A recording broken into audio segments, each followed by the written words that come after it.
Paulus. Untuk pertanyaannya saya ada dua ya Bapak, tapi sebelumnya saya tadi cukup menyimak, tapi saya menarik garis besarnya. Mohon koreksinya jika ada kekeliruan yang saya pahami ya Pak ya. Jadi menjadi HR Director itu harus paham gaya, bawa perubahan, kenali potensi tim, dan cerdas memanfaatkan AI untuk SDM yang lebih manusiawi.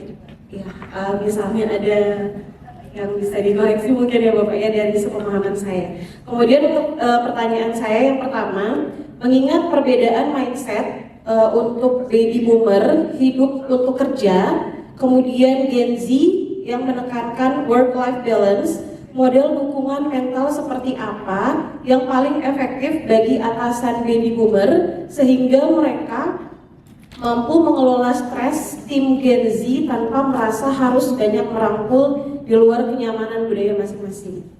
Kemudian untuk pertanyaan yang kedua, ketika pemanfaatan AI digunakan untuk mengevaluasi kinerja dan rekomendasi promosi, apa garis merah etika yang harus HR Director tetapkan sehingga data dari algoritma tidak berubah menjadi alat untuk mengerdilkan suara hati manusia, terutama pekerja muda yang merasa rapuh secara mental.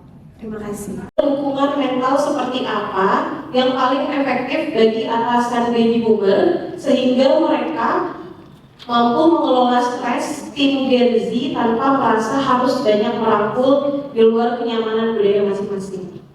Kemudian untuk pertanyaan yang kedua, ketika pemanfaatan AI digunakan untuk mengevaluasi kinerja dan rekomendasi promosi, apa garis merah etika yang harus HR Director tetapkan sehingga data dari algoritma tidak berubah menjadi alat untuk mengerdilkan suara hati manusia, terutama pekerja muda yang merasa rapuh secara mental. Terima kasih. Ya, ini pertanyaannya HRD banget. Ya, ini hampir semua sama, banyak ya dari staff. Saya tentunya enggak, saya punya 15.000 orang kan enggak kenal, ya. Saya punya direktur 60, GM berapa, enggak mungkin persen. Tapi kalau direktur saya 60, I know detail. Saya tahu istrinya, saya tahu anaknya, saya tahu ulang tahun perkawinan. Kalau ulang tahun saya enggak, cuman enggak kasih hadiah. Ulang tahun perkawinan saya kasih bunga atau roti dan saya suruh pulang cepat dan foto sama istrinya untuk dinner foto. Jadi saya tahu. Tapi kalau yang lain saya nggak mungkin expose. Cuman untuk yang baru-baru masuk saya tahu karena nggak ada di bawah saya 31 company nggak boleh dia mengangkat manajer tanpa ketemu saya.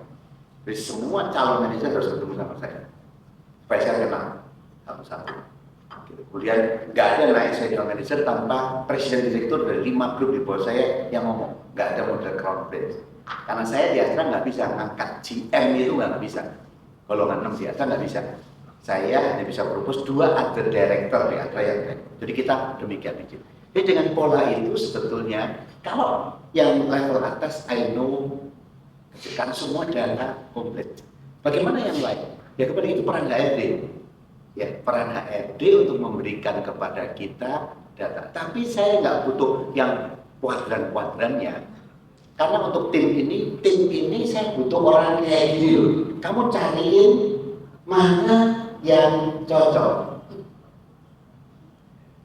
Saya butuh tim yang problem based. Saya butuh tim yang punya high learning capacity, velocity, yang comfortable with ambiguity, yang punya kemampuan untuk eksperimen driven dan kayak ini deserve dari dia. Makanya saya bilang jangan hanya 1, 2, 3, 4 kali orang yang ketemu gini di 6, 7, 8. Jadi dia sering berkata, apa yang kamu mau Pak? Ya kayak gini.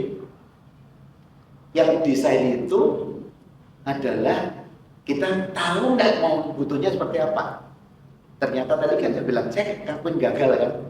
Oh ternyata kayak gini, datangnya cuma di digital mobil. Padahal butuh orang yang nggak ngerti apa yang ngerti ini orang ternyata punya orang IT yang muncul OLX, MobileX, yang Jawa Tengah yang muncul bukan orang biasa infra, tapi Astra Property malah, ya nggak. Jadi Yang penting buat kita tuh, kita tahu nggak kriteria ini dan ini dicek.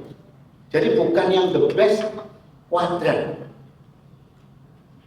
Karena untuk tim-tim ini berbeda karakteristiknya. Termasuk kalau ada pertanyaan, saya mau bikin yang apa ekstentif untuk attack tertentu. Targetnya adalah orang yang punya key karakteristik fast, customer centric, cross-functional, dan target driven. Coba cari dari 4 kriteria ini mana yang ada. Dan ini kalau kita udah datanya bagus menggunakan AI, itu as matter of detik kan. Ini loh kayak gini siapa? Walaupun ini kira-kira apa namanya nggak semua ada di tes job dimension kan. Kayak sekarang aja bisa tahu. Begitu saya chat di sini ada Bapak, oh Ibu Rini, Bu Vivi gini, kira-kira untuk HR kayak gini yang cocok itu cocok. Dia bisa cek dari sosial media Anda semua, dia cocoknya gimana. Dan in 1 minute saya bisa identify yang ada di sini. Dari kalau Anda nggak pernah sosmed, nggak pernah ngecek apa-apa ya, AI-nya bilang no data available. Tapi kalau Gen Z membantu kayak gitu ya, wah mereka tuh malah posting yang sebetulnya mereka nggak perform, tapi di posting yang bagus-bagus. Dan kita nggak pernah bisa tahu yang di posting itu oke. AI ini nggak konsisten. Coba kamu lihat konsistensi waktu dia bilang project based. LinkedIn ya, dengan LinkedIn Anda bisa cek langsung. Jadi pertanyaan dari berikutnya adalah bagaimana supaya kalau kita bilang filosofinya Mas Heri nggak sekedar yang milih orang yang pokoknya asal beda, tapi milih orang yang tepat kayak gitu ya ini lebih banyak. Karena kita kalau nggak tahu kriterianya segala macam bisa milih meremlek pagi-pagi yang iso. Jadi kalau ada kayak gini bisa gagal. Saya kan tadi gagal. Saya kan tunjukin bahwa saya tim pertama, tim kedua gagal. Jadi kalau gagal artinya bukan gagal. Saya tahu ketidakberhasilan tambah lagi dirubah. Jadi mitigasinya itu benar. Kita nggak bisa pakai. Oh, balik belum pada nonton rupanya ya. Perahu kertas. Akhirnya tulus di Arab. Kemarin malam saya baru nonton jam 11. Karena pinter pakai akhirnya tulus. Si Kugi sama si Kenan gini. Wah bagus ya bisa. Hidup kan nggak gampang kayak gitu kan. Ininya kita mesti AI. Bapak, itu lihat sekarang coba secara HRD keluar ini, Bapak juga. Terus Anda minta tolong AI. Orang ini cocok nggak kayak gini? 3 menit dia bisa jawab. Kalau dia aktif ya. Apalagi kalau dia AI-nya AI internal. Anda masukkan hasil performance appraisal di HRD dan Anda punya internal knowledge management. Suruh AI lihat yang internal. Langsung. Lah kalau kita nggak punya AI internal, ya dia carinya sosmed. Bagi 2. Itu AI. Semua data kan HRD ada. Suruh masukin AI di ID-nya lihat. Set yang karakteristik seperti ini.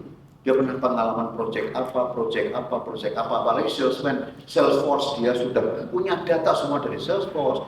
Meeting dia pakai Teams, aktivitas di tim kayak gimana, dia ngomong sama tim gimana, dari rekamannya semua ada di knowledge management Anda, DNA.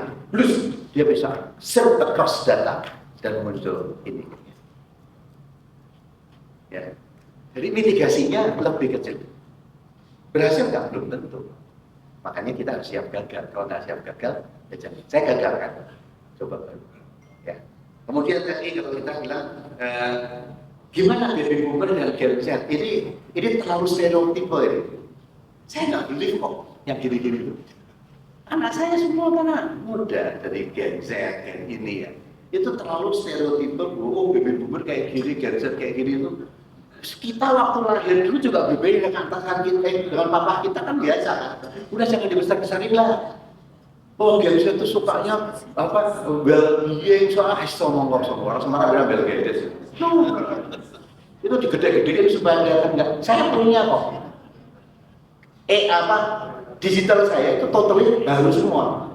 Tapi saya tahu persis kalau ini saya jadiin kantor di Sunter yang Astra yang baik kayak gini, dia gaya masuknya jam berapa jam saya nggak bisa. Saya bikin dia ruko, saya beliin ruko di Altira. Kamu ke sana ya untuk orang AI kayak gini. Kamu ke sana.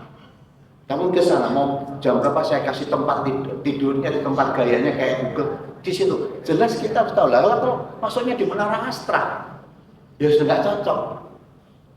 Temnya saya bilang, ya kamu di Sunter mau nggak? Di Altira mau nggak? Wah mereka senang.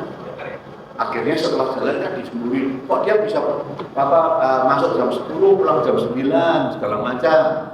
Ya kalau kita melihat kayak gitu kan, ya akhirnya nggak berani. Ya udah sama. Nah begitu kita tidak berani, dan paling bahaya adalah kalau HR selalu rule based, one rule all the time. Ya selesailah dulu. Yang penting kan proses. Saya bilang, beda, Anda lihat kantor di Sunter beda dengan Menara Astra di sini. Gayanya aja beda, ongkosnya beda kan, make up-nya beda. Ya. Kemudian Pak Heri sudah saya jawab, Bu Rini kan, janganlah kita bilang baby boom, enggak, kita bisa manage kok. Mereka itu dikasih bedanya dengan kita, yang kasih champion, kasih target jelas. Jangan diajarin what, jangan diajarin how. Kasih orang-orang kayak gini, kalau proses gini, why? Ini loh, pentingnya kayak gini, why? Yuk jalanin. Mereka punya ide yang jangan diajarin, ini loh, how-nya. PDCA serahin mereka. Yang penting kita problem statement. Kalau kita ngajarin pakai, oh kita ngomong ya, untuk mencapai gini apa plannya? Oh Pak belum mikir Pak, give kita. Saya ngomong sama ini kan. Biarlah mereka yang merumuskan PDCA, bukan kita. Sekali lagi ya, saya punya banyak anak-anak muda yang set up tersendiri, terpisah kantornya, segala create new thing adalah orang-orang yang bilang, apakah mereka well-being? Sama aja. Cuman bahwa mereka kalau mau di rumah disediain kopi, disediain kita sediain kayak gitu kan bukan berarti game set enggak. Ya, game set enggak.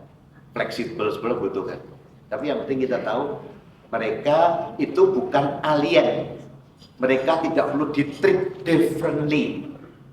Karena mereka juga manusia, baby boomer juga manusia. Jadi jangan sampai, wah kita mikir Gen Z, Gen Alpha, sampai baby boomernya marah. Nggak bisa. Normal-normal aja. Dan timnya harus ada. Third generation itu. Ya, baby boomer semua, ya harus semua ada. Tapi jangan baby boomer yang masuk kantor selamanya kombrang-kombrang, batiknya kombrang-kombrang. Ya wis nggak cocok ketemu aja, anaknya udah males.